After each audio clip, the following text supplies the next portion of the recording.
Ah, les bourgeons, comment ça va? Aujourd'hui, comment ça mon verre?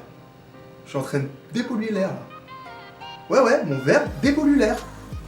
Non, pas mon verre, plus exactement ce qu'il y a à l'intérieur.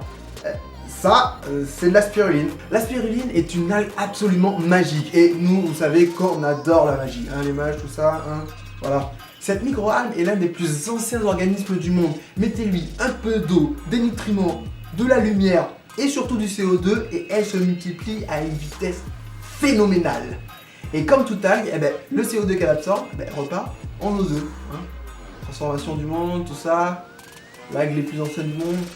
Vous avez compris. L'algue est essentiellement utilisée comme complément alimentaire, notamment en Occident et dans les pays, on va dire, développés. Mais dans les pays en développement, c'est un complément alimentaire extraordinaire, puisqu'il permet notamment chez les jeunes enfants de pouvoir compléter leur alimentation en protéines, en vitamines et en minéraux. En effet, la spiruline, c'est près de 50% de protéines. Alors bon, le steak, tu l'envoies pêcher, hein, parce que là... on fait pas mieux. Mais bon, nous parlerons plus en détail de la consommation de spiruline dans un autre parlons germé dans la partie alimentation. Ce qui nous intéresse aujourd'hui dans la spiruline, c'est ce que j'ai cité plus haut, sa consommation de carbone. En effet, c'est un excellent absorbateur de carbone qui renvoie l'O2 à la place, exactement comme nos chers arbres. On les aime, nos arbres. Et cette production de carbone est un véritable problème épineux. Donc, il est utile de vous dire que le rapport entre spiruline et carbone, bon, voilà. La spiruline, qui s'avère donc être un excellent purificateur d'air, est aussi un excellent biocarburant. Même si les études sont encore en cours, elles sont quand même très prometteuses. Et pour finir, c'est aussi un excellent purificateur d'eau. Ouais, pour les traitements des eaux usées. Quand vous disais qu'elle était magique cette plante, c'est hallucinant. Enfin, pour ne rien gâcher à tout ça, comparé à l'algue verte, la spiruline, pour le même quantité de carbone, se multiplie 2 fois plus vite. Bon, là, je pense que vous avez compris où je veux en venir, hein. Franchement, qu'on la mettre en ville quoi. Sérieux, vous avez vu tous ces avantages? Placée à des endroits stratégiques, elle pourrait purifier l'air, traiter les eaux usées, pouvoir être consommée pour pouvoir rééquilibrer notre alimentation qui, même en Occident, elle est pas top du tout, hein, on en reparlera, mais c'est vraiment pas ça. Et ainsi être utilisée comme biocarburant dans certaines utilisations. Exit le véhicule, je sais qu'il y a plein de gens qui pensent à ça. Moi perso, je suis pas très d'accord. Parfait. En tout cas, je ne pouvais pas finir cette vidéo sans parler de Alganew, la startup toulousaine qui développe une phytotière. Alors c'est quoi une phytotière? En gros, c'est un potager d'intérieur version spiruline. C'est un carré qui produit de la spiruline en permanence et vous pouvez avoir de la spiruline fraîche chez vous. Je vous mets le lien en commentaire, ne vous inquiétez pas, allez checker, ça a l'air vraiment cool. Et je dois aussi parler de Antenna France, qui est donc une association qui permet de développer les fermes à spiruline partout dans le monde, notamment dans les endroits défavorisés, pour justement rééquilibrer l'alimentation de ces jeunes enfants qui sont en manque notamment de vitamines et de protéines. C'est assez intéressant, je vous mets le lien en description aussi. Voilà. Donc vous aurez tout dans la description. On n'hésite pas à faire un petit commentaire, à dire ce qu'on a pensé, à mettre un petit like, un petit pouce, ce que vous voulez. On vous attend.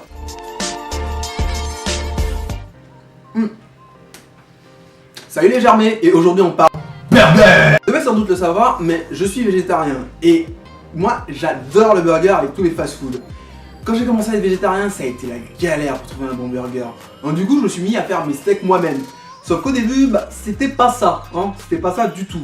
Mais au fur et à mesure, j'ai réussi à développer des recettes qui étaient assez sympas. Et franchement, même ceux qui n'étaient pas végétariens, ils adoraient. Aujourd'hui, on trouve un petit peu le même processus un peu partout dans les médias, c'est-à-dire que tout le monde entend plus ou moins parler de restaurants, fast-food, de burgers, de pâtisseries, végé, vegan. D'ailleurs, il faudrait que je fasse une émission sur les pâtisseries vegan. Bref, on n'en est pas là. En tout cas, aujourd'hui, on va parler burger, et plus spécialement du Burger Theory. Un petit fast-food, qui ont été montés par Julia et Tom dans la région parisienne et qui proposent des burgers vegan. Ouais, vegan, carrément. Leur but est de défoncer le cliché du burger vegan, son goût, fade et syntaxe du bon burger des familles comme on les aime. Car oui, le végétal ce n'est pas uniquement de la salade, hein. D'ailleurs eux-mêmes le disent, leurs burgers sont faits pour faire plaisir et d'ailleurs contiennent un petit peu de calories quand même, hein. On va pas déconner. Exit le vegan frêle et anémique. Bonjour au bon gros vegan aux crocs de carnassier végétal qui croque dans un bon burger qui ne fait pas mal à la planète. Et oui, car le problème des burgers, c'est l'élément principal, la viande. La viande est un véritable cancer pour la planète. Aujourd'hui, on déforeste pour pouvoir produire beaucoup plus de viande parce qu'on a plus de monde qui mange de la viande. Le problème, c'est que ça déforeste des forêts. Je vais passer sur le fait que déforester des forêts, c'est pas une bonne idée. Hein, voilà. Sauf qu'en plus, pour pouvoir nourrir ces bêtes, on redéforeste encore pour pouvoir faire pousser du soja, pour leur donner à bouffer. Pour qu'au final, ce qui arrive dans nos assiettes soit 5%, oui, 5 petits pourcents, de l'ensemble des protéines qui ont été produites. Ok, on marche sur la tête. Clairement, on marche sur la tête. Et je parle même pas de l'eau, il faut une piscine olympique pour pouvoir faire boire durant toute sa vie une vache. Une putain de piscine olympique. Sans compter qu'elles produisent énormément de méthane, et le méthane, on sait tous que ça fait des trous dans la couche d'ozone. Hein, on va pas repartir là-dessus. Voilà. Pour en apprendre plus, je vous conseille le reportage Conspiration qui est vraiment très bien, qui est présent sur Netflix. Donc vous pouvez aller le voir, il n'y a pas de problème. Bref, avec du burger VG, on se fait du bien sans faire du mal à la planète. Et ça, on aime bien. N'hésitez pas à dire ce que vous avez pensé des burgers végétariens en commentaire. C'est un espace de débat. Allez-y. Et puis nous, on vous souhaite un bon appétit.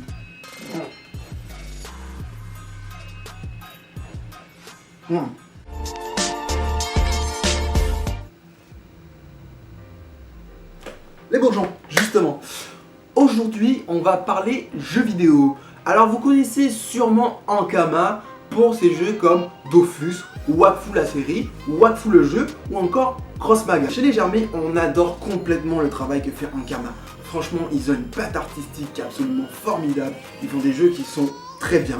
Ce qui est important, c'est que c'est une boîte que nous on adore pour son parti pris de tout faire soi-même. Et personnellement, Anthony Roux dit Todd, le PDG et directeur créatif de la boîte, m'impressionne. Ce mec a quand même réussi à créer un monde assez immense sur diverses plateformes, transmédia, multimédia, tout ce que vous voulez, qui se tient franchement plutôt bien. Hein, bon, voilà, il y a quelques... Mais c'est pas très grave, franchement, ça se tient de ouf. Et franchement, moi, ça m'inspire énormément. Et aujourd'hui, on va parler justement de l'un de ces médias, le MMO Wakfu.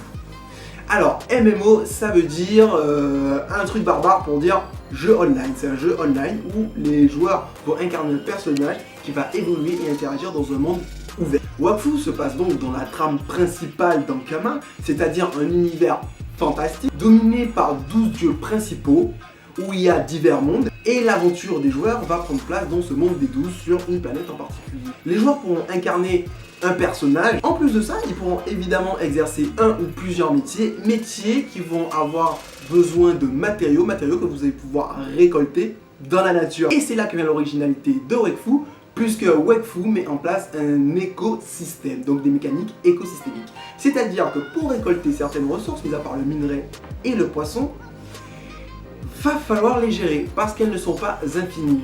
Vous pourrez donc prendre des graines, des boutures, de la semence et vous pourrez réintroduire des espèces végétales ou animales dans des zones où justement il n'y en a plus. Ce principe permet vraiment aux joueurs de prendre en main son écosystème. Cet écosystème a aussi un deuxième pendant.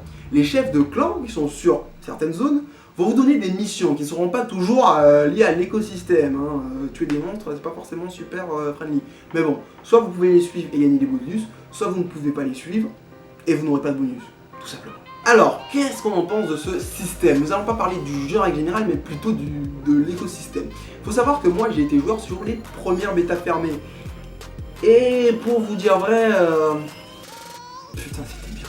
Non, sérieusement, vous pouviez repeupler des zones entières de forêts immenses, de créatures. Vous pouviez même transformer des déserts en véritables oasis en s'efforçant de toujours planter au même endroit et de rendre la terre fertile. C'était vraiment cool.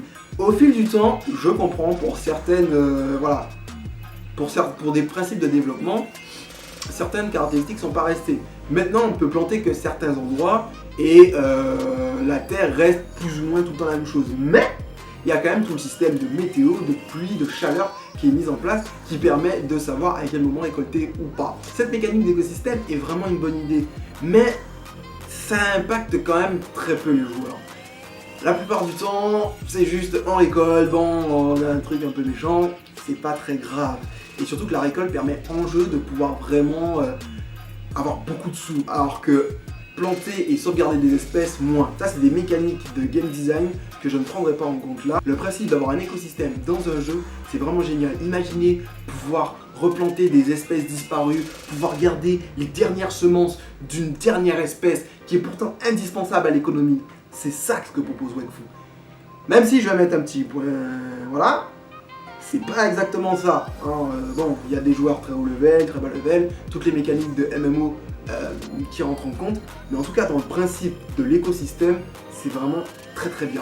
On peut replanter énormément de choses, on peut avoir vraiment une gestion, et en plus, le fait est que comme on a notre maison personnelle, on peut planter des arbres, des fruits, des herbes dans notre propre arbre et avoir notre propre petit potager. Et ça c'est très Eden. Ça c'est super Eden. Chez toi, avoir ton potager, il n'y a pas plus Eden. Donc si tu veux être Eden, va sur Wakfu, va faire un petit test. Franchement, ça vaut le coup. Et puis Ankama, franchement, c'est français, donc franchement, on peut y aller. On y va. Voilà. Si vous voulez en savoir plus, vous me laissez un message en commentaire, vous mettez un petit pouce bleu. Et je vous dis à tout de suite.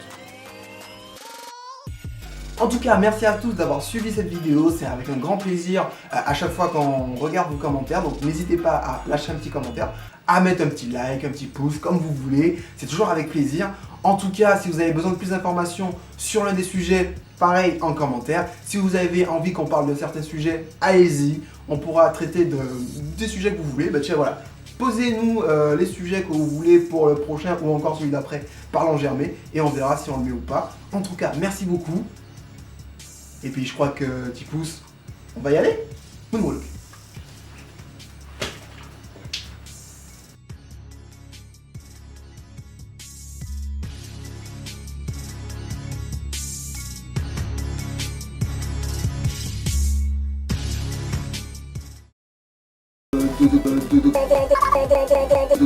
De créa.